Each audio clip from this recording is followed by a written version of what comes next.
नमस्कार दोस्तों, आप देख रहे हैं देश नीति चैनल। देश नीति पर आपका स्वागत है। और सबसे पहले हम अपने दर्शकों से अपील करते हैं कि हमारे इस चैनल पे हमारी आपकी हफ्ते में 2 बार मुलाकात होती रहेगी। इस चैनल को सब्सक्राइब जरूर करें और ज्यादा से ज्यादा लोगों तक पहुंचाएं। आज दरअसल हम चर्चा कर रहे हैं संसद में कल हुए गाली गलौज की। गाली गलौज, भाषा का स्तर वो इतना नीचे पहुंच गया कि किसी ने उम्मीद नहीं की थी कि भारतीय संसद में, दुनिया के लोकतंत्र के सबसे बड़े मंदिर में, इस प्रकार की घटनाएं होंगी। देश के प्रधानमंत्री नरेंद्र मोदी जिस संसद को देश का मंदिर कहते हैं, क्या उस संसद में यही नई रवायत है, यही नया भाषाई संस्कार है कि किसी सांसद की धार्मिक आस्था पर चोट की जाए, उसके लिए अमर्यादित शब्दों का प्रयोग किया जाए और तमाम तरह के अपशब्दों का प्रयोग उसके लिए करने के बावजूद लोकसभा अध्यक्ष की तरफ से कोई कार्रवाई नहीं की जाए। इसी देश ने देखा है कि एक खास सरनेम के इस्तेमाल पर, एक खास सरनेम के 2-3 लोगों को चोर कहे जाने के मुद्दे पर एक वरिष्ठ सांसद की सदस्यता चली गई। उन्हें सुप्रीम कोर्ट तक जाना पड़ा, तब जाकर उनकी सदस्यता बहाल हुई। लेकिन क्या मौजूदा लोकसभा अध्यक्ष, चूंकि उसी पार्टी से आते हैं जिस पार्टी के सांसद रमेश बिधूड़ी ने बसपा सांसद, काफी पढ़े लिखे माने जाने वाले सांसद कुंवर दानिश अली के प्रति जिस प्रकार के भद्दे और अपमानजनक शब्दों का प्रयोग किया है, क्या उन भद्दे और अपमानजनक शब्दों के बावजूद सिर्फ चेतावनी देकर छोड़ दिया जाएगा? इन सारी परिस्थितियों ने भारतीय लोकतंत्र को किस प्रकार की परिस्थितियों में ला खड़ा किया है, इसी पर चर्चा के लिए हमारे साथ मौजूद है वरिष्ठ पत्रकार और समसामयिक मुद्दे पर बहुत विनम्रता के साथ, बहुत साफगोई के साथ अपनी राय रखने के लिए विख्यात शिवा असलम फहमी जी। शिवा जी, आपका बहुत बहुत स्वागत है। आप हमारे कार्यक्रम में आई और देश नीति चैनल पे पहली बार आप हमारे दर्शकों से मुखातिब है, तो इसके लिए भी हम आपका तहे दिल से शुक्रिया अदा करते हैं। लेकिन जिस प्रकार से कुंवर दानिश अली साहब को जो बोला गया, पूरे देश ने सुना है।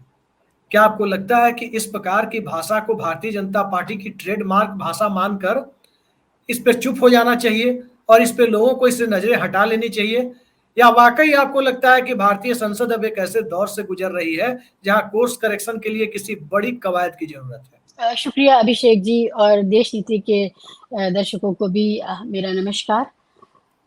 बहुत ही अजीब विषय को लेकर आज हम लोग आए हैं। कभी अंदाज़ा नहीं था कि हम भारत में इस बारे में बात कर रहे होंगे, लेकिन कुछ सालों से जो भारत के हिंदू परिवारों के घरों के अंदर जो बात हो रही है, जो बात सड़कों पे हो रही है, फिर वो थानों में पहुंची, फिर वो मीडिया में पहुंची और फिर अब वो संसद में पहुंची है। ये जो पूरा फ्लो चार्ट है गिरावट का, ये आप अगर देखें तो जिस जिस जिस तरह से भारतीय जनता पार्टी का उरूज हुआ है, वो उठी है, वैसे हमारी नैतिकता, हमारी शीलता सब गिरी है।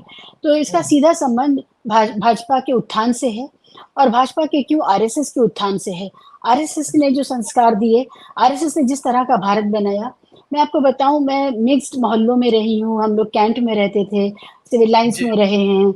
उसके अलावा जहाँ पर भी रहना सहना हुआ, जो हमारे नौजवानी का दौर है, जब इंसान बेदारी लाता है, सियासी बेदारी आती है, होश संभालता है।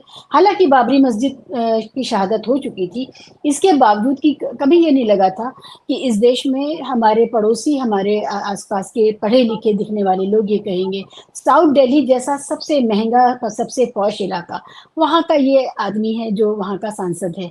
वहाँ के सांसद की ज़बान ऐसी है। और ये छोटी बात है, उससे ज़्यादा बड़ी बात है जो उनके बगल में डॉक्टर हर्षवर्धन बैठा था, या जो राजनाथ सिंह बोला, वो देखिए आप, वो क्या बोला।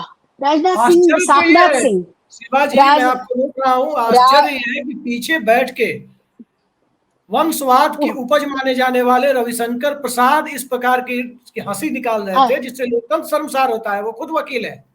डॉक्टर हर्षवर्धन हंस रहा था, रविशंकर प्रसाद हंस रहा था, और राजनाथ क्या बोला? राजनाथ बोला कि अगर किसी को इससे, अगर वो आंखों का अंधा है, कानों का बहरा है, कौन है वो, उसको नहीं पता कि क्या हुआ है। तो ये जो मक्कारी चल रही है, और फिर हमारे जो उसमें जिनकी जिम्मेदारी है कि अगर मोदी शब्द के इस्तेमाल पर वो इतने सेंसिटिव हैं, तो भड़वे शब्द के इस्तेमाल पर भी उनको सेंसिटिव होना चाहिए था, कटवे पर भी होना चाहिए था। आतंकवादी, उग्रवादी, बाहर तुझको देख लेंगे, इन सब पर भी उस आदमी को सेंसिटिव होना चाहिए था। वो आदमी भी चुप रहा। ये जो पूरी गिरोह है, जो गैंग है अपराधियों का, जिसने हमारे लोकतंत्र पे कब्जा कर लिया है, ये इसलिए कर पा रहा है कि उसने अपने मन माफिक गुंडा जनता भी पैदा करी है। बहुत से लोगों को आज बहुत शांति मिली होगी जब ये वायरल हुआ होगा कि अब हमने मुसलमानों को उनकी औकात दिखा दी है। लेकिन वो ये भूल रहे हैं इसी समाज में सबसे ज्यादा जो अपराध है, क्योंकि ये गुंडे आपके बीच में रह रहे हैं, राजनाथ सिंह, डॉक्टर हर्षवर्धन और ये विधूड़ी, ये सब आपके बीच में रह रहे हैं। ये गुंडे आपको ही डसेंगे, ये बात आप समझ क्यों नहीं पा रहे। लेकिन बहरहाल ये दौर आना है या आ गया है, हमें इसमें जीना है। लेकिन सारी दुनिया, आपने देखा ना, ऑस्ट्रेलिया ने, न्यूजीलैंड ने, यूके ने, यूएस ने, इन सब ने कनाडा के ऊपर सवाल नहीं उठाए। वो परोक्ष रूप से कनाडा के साथ खड़े हो गए, हालांकि उन सब के आर्थिक हित भारत से सदते हैं, सबको भारत का बाजार चाहिए। लेकिन इसके बावजूद इतनी गिजगिजाहट हो गई है, इतना घिनौना हो गया है सब कुछ कि वो लोग अब नहीं खड़े हो रहे हैं। G20 की सारी खातिरदारी का लुत्फ उठा के गए हैं अभी वो लोग, लेकिन वो लोग नहीं। तो ये जो, और फिर जेपी नड्डा, उसका भी कोई बयान नहीं आया है। इन सारे लोगों को आप अगर देखेंगे तो ये सब एक कतार में खड़े हैं। विधुड़ी, कई बार होता है ना, एक आपने देखा होगा, माफिया जो है, जो सरगना होता है, वो शान से मंद मंद मुस्कुराते हुए पीछे कुर्सी पे बैठा रहता है, लेकिन उसने डर्टी जॉब के लिए कुछ निचले स्तर के गुंडे लगाए हुए होते हैं। तो वो जो जिसने कहा था गोली मारो अनुराग ठाकुर, ये सब निचले स्तर के गुंडे हैं। लेकिन इन सब को प्रमोट किया जाएगा, ये आदमी विधुड़ी भी प्रमोट हो जाएगा। और जैसे वो बेंगलोर का लड़का सांसद बनाया गया, जब उसने सऊदी अरब, तेजस्वी सूर्या सांसद बनाया गया, वैसे ही। और सबसे खुशी की बात यह है, मुसलमानों को पता चलना चाहिए कि कल से अभी तक मायावती चुप है, वो नहीं बोली। मैं इस मुद्दे पर आ रहा हूँ शिवाजी। बड़ी आश्चर्य की बात है कि बहुजन समाज पार्टी, जिसका आधार मूलतः पश्चिमी उत्तर प्रदेश में बहुत बड़ा है, उस इलाके से बसपा के टिकट पर कुंवर दानिश अली साहब चुनाव जीते हैं। दानिश अली साहब को व्यक्तिगत तौर पर मैं जानता हूं, मेरे से उनकी बड़ी अच्छी नजदीकियां हैं, जो एक पत्रकार और पॉलिटिशियन की होती है। उस दायरे में सबके होते हैं कि सबके अपने संपर्क सूत्र होते हैं, व्यक्तिगत संबंध होते हैं। उस आधार पर मैं कह रहा हूं कि मेरे बहुत अच्छे संबंध उनसे हैं। मैं उनको आज से नहीं जानता हूं, तकरीबन 20 सालों से उनको जानता हूं। स्कूल के दिनों से मैं जानता हूं दानिश अली साहब को। ये उनकी पार्टी की सुप्रीमो ने जुबान तक नहीं खोली है। वो दलित नेता है, वो वंचित समाज के एक हितों का प्रतिनिधित्व करने वाली मानी जाती है। क्या कारण है? अभिषेक, ये मामला दानिश अली का है ही नहीं, ये मामला पूरे मुसलमानों का। उसने कटवा शब्द इस्तेमाल किया है, उसने जो शब्दावली इस्तेमाल की है उस आदमी ने, वो पूरे मुस्लिम समाज को लेकर की है। ये दानिश अली का मामला नहीं। एक दिन पहले मौलाना बदरुद्दीन अजमल के साथ बदतमीजी की थी इन लोगों ने, और कहा था पाकिस्तान चले जाओ। इन लोगों ने, हमें लग रहा था चलो केचुल उतारा है, नए भवन में गए हैं, संसद तो वही रहेगी, लेकिन शायद जो सोफिस्टिकेशन है बिल्डिंग का, उससे थोड़ा ये लोग बेहतर हो जाएंगे। नहीं जी, ये तो केचुल उतार के गंदे लबादे में आ गए, ऐसा लग रहा है।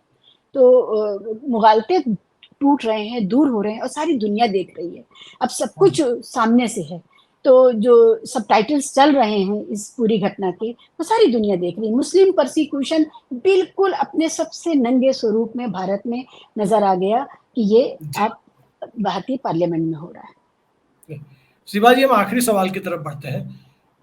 संजय सिंह को राज्यसभा में, डेरेक ओब्रायन को जिस प्रकार से हमको सस्पेंड किया गया, कोई कोताही नहीं बरती गई। तत्काल प्रभाव से राज्यसभा में सभापति ने उनको सस्पेंड कर दिया, पूरे सत्र के लिए कर दिया। लेकिन लोकसभा में जब यह मामला हुआ है, सिर्फ चेतावनी देकर लोकसभा अध्यक्ष ने छोड़ दिया है। क्या संजय सिंह, डेरेक ओब्रायन ये विपक्ष के सांसद है तो उनके साथ कड़ाई बरती जाएगी, और यदि जो सत्ता पक्ष का है सिर्फ उसे चेतावनी देकर छोड़ दिया जाएगा? ये कौन सा दोहरा मापदंड है? एक अदालत ने फैसला दिया था, क्योंकि वो जो भाजपाई गुंडा था उसने मुस्कुरा करके अपराध किया था, आपको याद है? एक अदालत में मामला आया जिसमें अदालत ने कहा क्योंकि भाजपाई गुंडे ने जो बदकलामी की है और जो बेहूदगी की है वो मुस्कुरा के की है, तो ये तो अदालत का रवैया है। तो ऐसे में मुझे, अगर सभापति ये कहते हैं कि नहीं ये तो गुस्से में हो जाता है, गलती हो गई है, और ये कह के रफा दफा कर देते, तो भी हमें कोई ताज्जुब नहीं होगा। देखिए, अब ताज्जुब नहीं होता है, बस अफ़सोस होता है। एक बात ये है कि ये सारे देखिए हमें नहीं पता था, हम तो समझते थे बड़े अच्छे लोग, संस्कारी लोग, वेजिटेरियन लोग, अहिंसावादी लोग, ये जो मुलम्मा उतर रहा है, ये बहुत ज़रूरी था। आपको अपने आप को सामने वाले की पहचान जो है, और अगर ये लोग खुद ना पहचान कर पाएँ, तो हमारे पास क्या तरीका है पहचानने का? आप कैसे जानेंगे कि इनके साथ उठना-बैठना है कि नहीं उठना-बैठना है?